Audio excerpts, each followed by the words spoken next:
Greetings and welcome to another episode of Q Points Podcast. I'm DJ Sir Daniel. And my name is Jay Ray, sometimes known by my government as Johnny Ray Cornegay III. And we are going back in time to something I somehow avoided, Sir Daniel. Listen, I can't believe that you and I have been co-hosting Q Points for 4 years now. We've known each other for over a decade. We've been entangled musically for as long as we've known each other. The fact that you have never ever watched an episode or seen an episode of Being Bobby Brown is, I don't know, it feels irresponsible. And you just knowing me, you know that I've seen it because I like foolishness, I like camp, and Being Bobby Brown was all of those things encompassed in like what, an hour's worth of reality. They were short shows. They were so I finally have seen some episodes, y'all. They were like 30-minute episodes, which was totally surprising. It was only 30 minutes? Yes. It felt like an hour. Okay. It did feel like, baby, though. We'll talk about it. We'll talk about it. So when J. Ray and I were discussing Being Bobby Brown on the show, I said, you know what? We've got to pull in someone who was right there in the zeitgeist of reality television, but not just as a viewer, but somebody who built a career as a commentator of reality television shows, as well as other pop culture phenomena. I want us to go back to the early 2000s, J. Ray. The mid 2000s. Where we having like the thing. World, yes. And there was a time when the blogspot, blogger, this and that, blogs were just on fire. Blogs were everywhere. It was before we had the TikToks and the Instagrams and the Twitters. So actual people who took the time to write pieces would upload these diatribes on all kinds of topics. Yes. You had some people who talked about music, who were critics, who would post. Jerry, I got a lot of free music back then in the blogger era because it was people were uploading a whole bunch of unreleased songs. And anyway, so people were doing that. And then you had, of course, people who were doing gossip. And then you had the reality television writer or critique. And so one of my favorites, and I've said this time and time again, and I've tweeted this to our guests. There was a time when I was working down at CBS Radio and would hang out in Colony Square after my job because I was so broke, I didn't have Wi-Fi at home. So I would use the Wi-Fi in Colony Square to go and look at my favorite blogs every day. And there were two of them in particular that I could not go a day without looking at. The first one was Crunk and Disorderly. Yep. That was run by Freshalina, aka Sharika, and I see her every now and then on the socials, but I think she's really fallen back from that. And the next blog, which was written by our special guest today, was a blog called 4-4. And sometimes on this blog, our guests would had a cat at the time that would make appearances on his blog. Really? Yes. And that's how much I was into this. I mean, I was into it. I was into it heavy because our guest was so witty and had such a keen perspective on different reality shows, like especially America's Next Top Model, which always had me in stitches. But J. Ray, I want us to welcome our guest. So, ladies and gentlemen, before we introduce and show you our guest, J. Ray, I want you to do the man justice and give him his propers. Absolutely. We absolutely have to do this. And this is exciting, y'all. Rich Juzwiak is a writer and podcaster from Brooklyn. He is the co-host of the Pot Psych podcast and the co-writer of Slate's Love and Sex Advice column. How to do it. I love that title. His work has appeared in the New York Times, Pitchfork, Time, Esquire, the Washington Post, the Los Angeles Times, and more.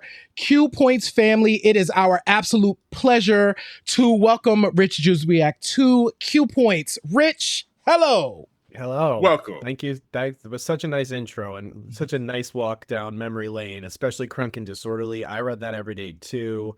I was Fresh and I talked all the time. She just felt like my people. So this is really nice. Absolutely. Thank you for joining us. And as we set up in the beginning, the topic, the focus of this episode is going to be being Bobby Brown. Mhm. And it dawned on us before we hit record is like there's probably a generation of people that have never even seen that show and don't even know that it exists. But as a writer, Rich, like you've covered reality television, like I said, for many years. How has reality television influenced you in your commentary as a writer and someone who puts a focus on the culture for people? Well, I think it's probably intensified my love of the absurd, which I've long loved. I mean, you mentioned camp. I always thought, especially in the early days, that reality TV was kind of like ground zero of camp in modern culture. You just saw people acting out like extreme human behavior is what I wanted out of reality TV.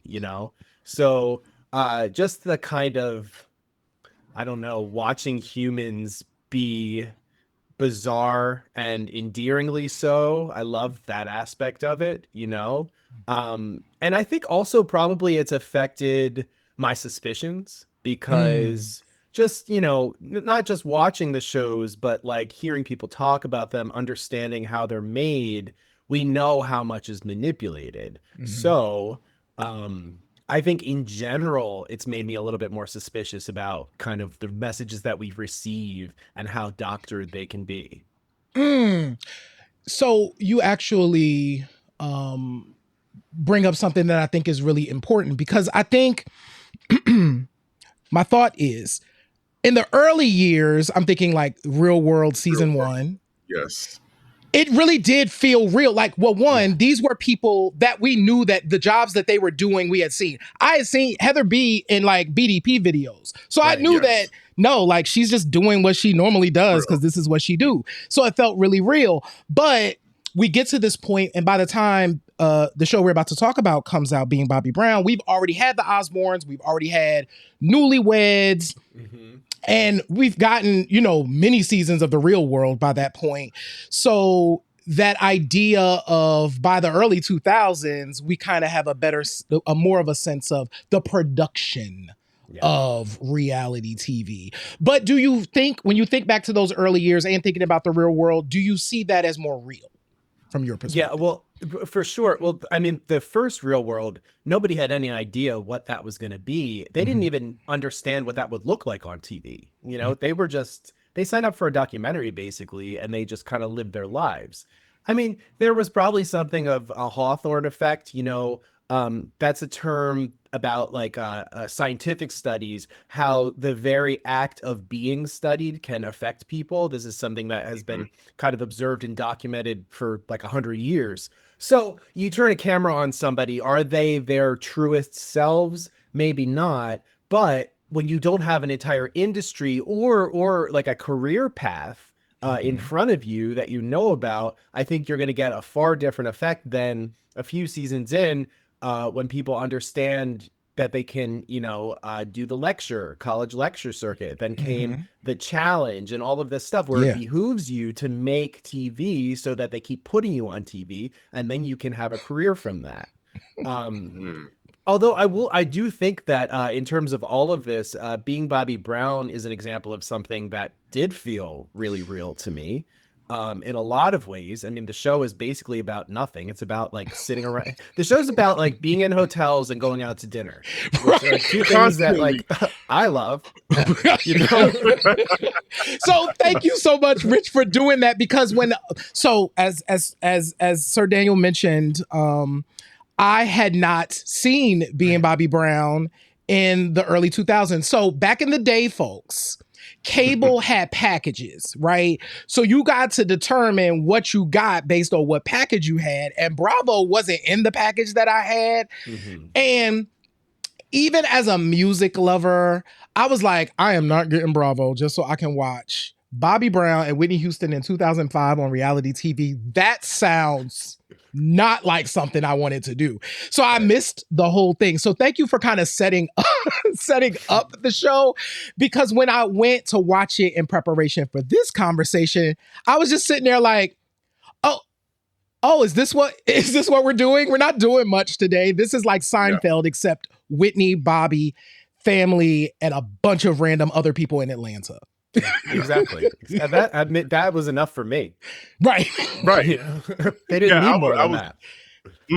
I was completely sold from the beginning, but I will say this, Jerry, Rich, I really do believe that Kathy Griffin is really the one that set up and like lobbed that ball out the ballpark when it came to being Bobby Brown, because she, I think, was the starting point for us having this interest in who Whitney Houston was outside of what we saw on videos and performances, because Kathy Griffith's celebrity accounts of run-ins with celebrities, but her Whitney Houston stories were always way over the top and hilarious. Right. Like there was an instance where she said, "I ran into Whitney Houston," and she just stopped and stared at me and said, "You're funny."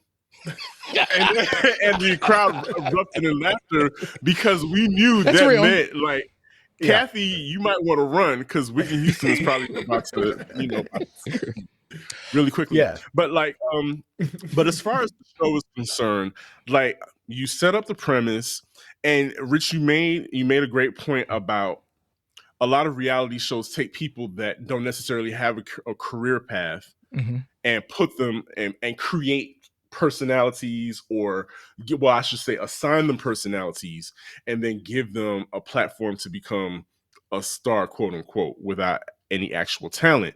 But with being Bobby Brown, though, Whitney Houston and Bobby Brown are tried and true celebrities, performers, all of that. Just looking back on being Bobby Brown, why do you think it became such a cultural touchstone? Well, Whitney is the foremost reason, I think. Yeah. You know, look at the years leading up to it. In 2001, there was the Michael Jackson tribute, which Diane Sawyer referenced in her 2002 interview, which had people worried. And, you know, there were rumors around 9/11 that Whitney had died. Whitney had to like issue a press release being like, "We have a lot more important things going on. I'm alive." So there was the Crack is Whack Diane Sawyer interview, which like I thought was really overblown the way that people reacted to it. I thought Whitney made a lot of good points, including I want to see the receipts, because like literally, how would somebody else know about her drug bill if they didn't have receipts? Yes, Rich. People made fun of that, but she was right. Do you know Diane? Do you? Whitney, we love you so much. Oh my God. Miss that lady. And then there was, you know, the 2003 trip to Israel with the Black Hebrews. And it's like, now what are they doing? And also, you know, before that, Whitney and Bobby were always this kind of topic of conversation, mystery, not just because of the, you know, then lesbian rumors about Whitney, but the fact that people said, oh, they're so mismatched. Why are they together? That doesn't make sense. So this show offered a view, a bird's eye view, a bug on the wall view of what that would be like. And also because it was so raw, you know, a lot of the kind of things that people were picking up on were Bobby talking about digging stuff out of Whitney's butt and their sexual kind of relation, the way that they related to each other in a very kind of sexual way. For the record, I don't think I've been rewatching actually for my podcast for like a Patreon tier, rewatching the Osbournes, who lived in filth, literal filth. I mean, like dog feces all over the place. And I don't remember people really getting on them the way that they got on Bobby and Whitney, who were just, I mean, I don't think this show is that outrageous in terms of what it's portraying. You know, they obviously were doing drugs, and in some scenes they seem really high, but you know, they were smoking blunts, and okay, maybe they had some coke in the blunts, but it wasn't like, I don't know. We're not, what we're seeing on that show is not kind of the belly of the beast. These are two functioning people spending time with each other, laughing so much with each other. And for me, at least, I never really doubted Bobby and Whitney's love, but this show made me absolutely certain that they were completely in love with each other. Maybe codependent, but that love is so strong on that show. You know, if you want to talk about family values, there you go, being Bobby Brown. Wow. That's such an interesting thing. So so one of the things I found myself having to do, y'all, when I was going back and getting ready for this show, is I had to take off my 2025 Johnny hat and like, because at first when I started watching it, fun story. So I watched the Christmas, there's like a Christmas special or whatever. And I kind of remember pieces of this because I remember when the choir came to the house and Whitney was, you know, like, and I'm like, Lord, this is a lot. So I do remember seeing that at some point at the time. But what struck me as an aside is Whitney in the fur. I was like, oh, that's the fur that she was wearing when she went to the gas station in her white Hummer that she was telling Whitney about. Totally. That's the fur. So that struck me immediately, right? Yes. Now, back to the show. So I think at first I was like, oh God, I can't do this. Knowing all the stuff that came later, right? All the stuff that we know now about the totality of Whitney's life, her experience, and what she was going through, I was kind of sitting with that as I was watching the show. But at some point, I was like, okay, Johnny, but take a second, right? And then like take all of that off and just like watch this from like a 2005 perspective. And then I'm like, okay, I can kind of see how this would be entertaining for people to see in 2005 because we're getting a to your point, a fly on the wall view of Whitney Houston at home. Right. Doesn't get bigger than that. No. Yeah. Nobody. Oh, sorry. Go ahead. No. You. I was just gonna say. I think that was the draw. That was the hook, especially for the channel. Was like because there would be a lot of scenes where she wasn't there. She wasn't on camera, and then she would all of a sudden appear. And it was like, oh, it's about to be on now. Whatever's about to happen, all the cameras were focused on her. So, but yes, please go ahead, Rich. I didn't mean to cut you off. Oh, no, not at all. I don't think, I mean, like Nick and Jessica were kind of coming up, and Ozzy Osbourne obviously had, you know, he's a rock god, but I don't think that you could really argue outside of the 80s that he was A-list. Whitney Houston was A-list. Whitney Houston was A-list from, you know, the time that You Give Good Love broke through the rest of her life. So it was a huge deal that somebody of that stature was doing a project like this. Yeah. You know? Absolutely. I'm wondering to that point then, because one of the other things, like I said, I had to kind of suspend belief. I'm thinking about two things. I'm thinking about the legacies, Whitney's legacy specifically, because it's very, I was talking to Sir Daniel before you hopped on, Rich, about how different Bobby Brown is today. And I can't imagine Bobby wanting to even see being Bobby Brown, just kind of like looking at him in 2005 and looking at where he is today. I'm sure he would be like, nah, son, I live that, I'm good, right? Yeah. But I've been thinking about their legacies. And the other thing I was thinking about is, one, was this exploitative? Like, okay, at the time. So Rich, how were you seeing this from your blog, right? Where do you see this show falling? Definitely entertaining. Was it exploitative? Do you feel differently today than you felt then? Like, what's kind of your thought process? Okay, well, I mean, yeah, to your point, it's hard to watch this show with like a light heart, right? Because 2/3 of the main family unit that we're watching are no longer with us. Yes. And you know, I mean, there's just tragedy upon tragedy there. Like the fact that Bobby Christina died is so insane. Like I can't. Sometimes I forget. You know, like I think about Whitney's death like multiple times a week. It was every day for like the 10 years after, basically, and it's still very frequently. But Bobby Christina is almost like another level of just so tragic. So there is that aspect, you know. I think it's a really kind of complicated question. I think exploitation in general is a really complicated question because like entertainment and certainly like mass culture basically exists to exploit. Sometimes it's done more ethically than others, but there's almost always a bunch of usually white powerful people in control of something and that are profiting more heartily than the people are actually involved. This is just the music industry. Releasing a record is exploitation. Yeah. I do think that something that makes Being Bobby Brown a little bit different is, in my understanding, this show was filmed and wrapped by the time they were selling it. I'm pretty sure, I might be wrong about that, but I think that a lot of it was in the can when they were taking it to different outlets, and it was Bobby Brown's production company. So if it's exploitation, then Bobby Brown is exploiting himself. Now, Whitney, I'm pretty sure in the Oprah interview, I meant to go back and watch it because I've watched that interview so many times, the 2009 Oprah interview, I think it is, 2009. I'm pretty sure that Whitney said that she did it for him. Like, she didn't want to do it, and she did it for her husband, who really wanted to do this thing. So I don't know. I mean, did he exploit her? Kind of. Whitney also, I mean, you watch this show. Do you think Whitney was going to do anything she didn't want to do for like a long period of time? I don't get that sense. No, Right? she was very much in control of what Whitney Houston wanted to do. Exactly. Exactly. She knew.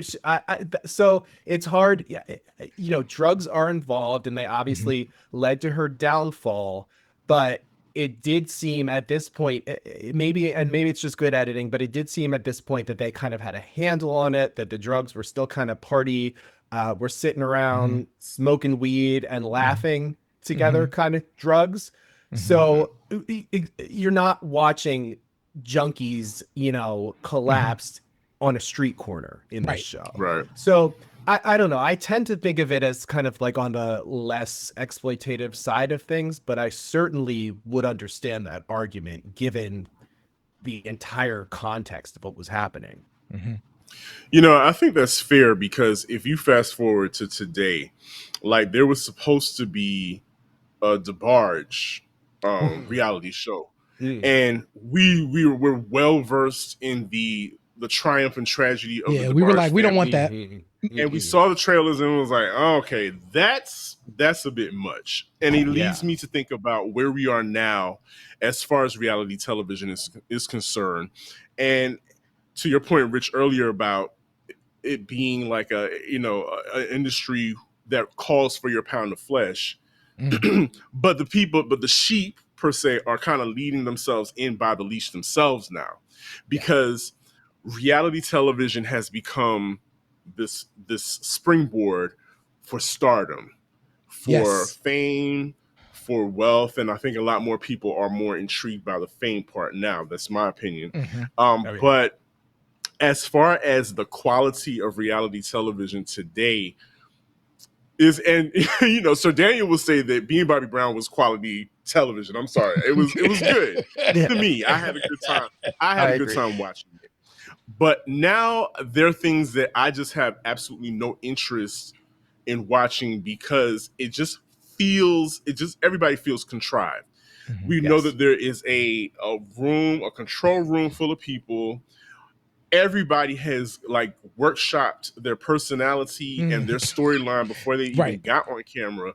So it's not satisfying to me anymore. So where are we now with reality television, Rich? And what about the future of it? Are we still going to have reality television, say, in the next 5 years? Yeah, well, I mean, I think that like this specific type of reality TV of celebrities existing has kind of fallen off in a big way. I mean, there are still shows. There was the Baldwins.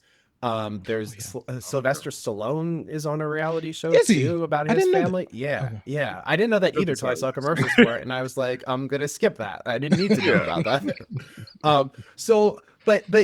But as it kind of fell off, social media and Instagram and ways of celebrities capturing themselves via video kind of took off.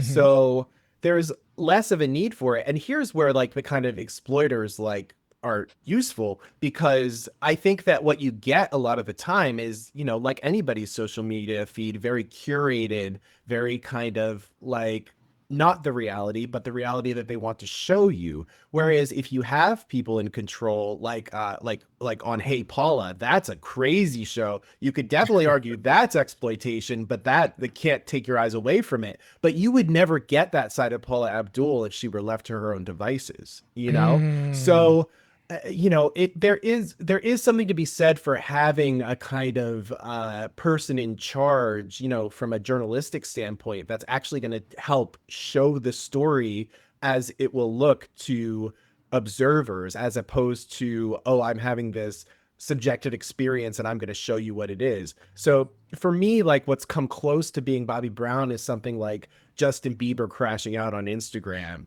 or even like Britney Spears' memoir. I thought that like that in terms of like, oh, we're going to get something really good, the Britney Spears memoir came closest to feeling like Bobby Brown, being Bobby Brown since being Bobby Brown to me, you know? Okay. I absolutely thank you so much for giving us that perspective, and especially in the world that we live in now with social media. I think that's a really important point. I am curious, before we transition out of being Bobby Brown, we have a couple more things we want to chat about. Do you see in the reality TV space, and I mean, when we think about Bravo now, Bravo is kind of synonymous with reality TV. Yes. Do we see being Bobby Brown, like pieces of that and what they were doing there kind of echoed in shows today? Are you seeing any of that? I don't know, because it's so singular, you know? I mean, you know, Whitney would show up on screen without makeup and kind of a wet look wig. And Yes. that was impactful in a way Yes. that Yes. somebody else doing that wouldn't be, because that nobody else is Whitney Houston, you Right. know? So it's very hard to kind of say. And also keep in mind that like people watch the show and people talked a lot about being Bobby Brown, but there was a lot of negativity about it. And I don't know that people would like, basically at the time would have admitted to being influenced by it, you know, by and large. So it's hard to say. And then of course, like, you know, 2007, 2 years later, is the Kardashians, which kind of changes everything. Yes. And so I guess, but that show was kind of boring too, right? So kind of like nothing happened in a way, but although also that's really when you started seeing the contrivance too. So there's just something about the fact that you took like this couple that was so cared about by people who listen to pop music, especially black music, like just Whitney and Bobby are just a couple for the ages, you know? Yes. You say those names, everybody knows exactly what you're talking about, what they were like, what that dynamic is. You don't really get that. You're not going to get Real Housewives being like that, because they're not Whitney and Bobby, you know? Yeah. There's actually a scene in Being Bobby Brown where they're being interviewed on a red carpet and they're talking about the show that was coming up, and someone said, "Oh, are you going to be like Nick and Jessica?" And Whitney says, "They're cute, but we're Whitney and Bobby." Whitney and Bobby, yep. Absolutely. Nippy, and we she miss was you. right. She was was absolutely right. She was right. And absolutely nobody else can compare to those two. So quick transition, you know, while we have you here, Yes. because we know you've got your ear to the street. What is like really, what has really got you going these days, Rich? What do you just like tap your veins and you want to inject it into you daily as far as pop culture is concerned? Well, my favorite record of the year is the Twigs record. Speaking of, I love that. R&B It's and Sexua. house. Yeah, Yes. Sexua. Yes. To me, she's kind of like the platonic ideal of a pop star, where she does stuff that's so far out and yet is able to kind of keep things intelligible to a kind of wide-ish audience. You know, it's the thing that kind of like Bjork and Prince and Timbaland and Kate Bush had, where they are making pop music, but it just does, it sounds like of another world. To me, like Twigs does that. So I've been a little bit disappointed with her attitude sometimes this year, but in general, I really love that record, and I want more stuff to be that good, because like I care about pop music, but a lot of the kind of B-tier working class pop girls that, you know, gay men love so much just don't do it for me. There's a lot of mediocrity out We there talk about that, it all the time. right? I mean, there's just stuff I just don't get it a lot of the time. And, you know, unfortunately, as I've gotten older, I have just found it harder to love stuff. There's stuff I like, but like, but the way that like I would care about like a Sierra album coming out, just it's not Right. it doesn't happen to me Hey, that much anymore. there aren't stars anymore. There In aren't my opinion, exactly. the rollouts aren't there. Are no rollouts. It just Right. doesn't feel like you said. It just doesn't feel like we're not being edged enough. Exactly. For lack of a better term. We're not. Exactly. We're not. There's no teasing. There's no titillating us anymore. Listen, Rich, before we get out of here, the people have to connect with you. You have a podcast, you have all types of things going on. So how should people get into the Rich Juzwiak world? Like, where should they start? Okay. Well, I mean, my podcast is like my podcast is basically like my blog these days. It's like where I put stuff that I'm not writing about, that I just have like a thing or two to say about, you know, that I'm not going to write a whole essay about or whatever. So that's Pot Psych. That's, you know, anywhere you listen to podcasts, Spotify, Apple Podcasts, etc. You can listen to that. I mean, it is a big bunch of nonsense, I have to say, but I wouldn't have it any other way, really. You know, the extreme human behavior, the absurdity. I'm trying to put back out into the world what I love so much about it.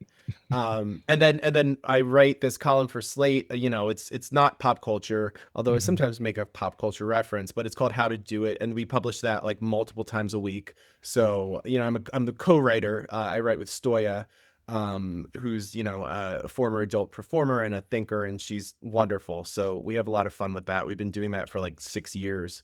And you know, my Instagram, Rich Juz, RICHJUZ, that, you know, I put stuff up there from time to time, but I'm not super like, I used to tweet all the time, and now I don't, and then I stopped, and now I don't even know where I would start. I just, I don't have the capacity to just keep going. Like, I have other stuff to do, you know? Yes. So I just fell off with that. So I'm not like super active on social media, but when I see something that makes me chuckle, I'll throw it on my Instagram stories. Cool sometimes. Awesome. Well, this has been a treat. For me I'm too. super grateful to have had you on this episode of Q Points. J Ray, let the folks know what they need to know. Well, listen, y'all, thank you so much. If you can see our faces and hear our voices, make sure that you go ahead and subscribe, and make sure that you go on over and subscribe to Pot Psych as well, because you want to share this information. So if you like it, maybe your friends, your colleagues, your family, they might like it too. So go ahead and share it. That is absolutely free. You can visit our website at qpoints.com. There you can see our entire archive of episodes. And baby, there are a lot of episodes to tune into. So you should do that. You can also check out our digital publication, Q Points Mag, where you get some additional stuff over there at magazine.qpoints.com. And if you want to support the show, you can check out our store at store.qpoints.com. We appreciate y'all. We love y'all. We absolutely do. And it's like I say in every episode, in this life, you have a choice. You can either pick up the needle or you can let the record play. I'm being Sir Daniel. I'm being J Ray. Are you going to being Rich? Being Rich Juzwiak. Yeah. And this has been Q Points Podcast, dropping the needle on Black music history. We will see you on the next go round. Peace, everybody. Peace, y'all.